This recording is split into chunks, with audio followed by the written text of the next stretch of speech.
পৃথিবীর মধ্যে সকল রোগের ওষুধ পাইলাম, মরণ রোগের ওষুধ নাই রে। এই রোগের ওষুধ পৃথিবীর কোনো ডাক্তার দিতে পারবে না, পৃথিবীর কোনো এমপি দিতে পারবে না, কোনো মন্ত্রী দিতে পারবে না। তুমি যেখানেই থাকো না কেন আজরাইল তোমারে খুঁজে বাইর করবে। মুসলমান শোনো, সব চাইতে সহজ মৃত্যুটা হয়।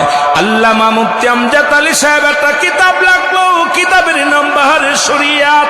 এই কিতাবের মধ্যে উনি লিখতে যা বললেন, দুনিয়ার মানুষ শোনো, সব চাইতে সহজ মৃত্যু যেটা হয়, 70টা তাজা উটের গায়ের চামড়া জবাই না করিয়া উল্টো দিকে টান দিয়া লবণ আর মরিচ লাগা দিলে যতটুকু যন্ত্রণা হয়, এর চাইতে 70 গুণ যন্ত্রণা হলো একটা সাধারণ মৃত্যু।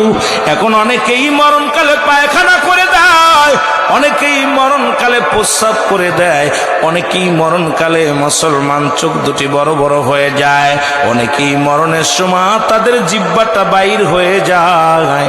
তাদের মৃত্যুটা কত কঠিন হয়।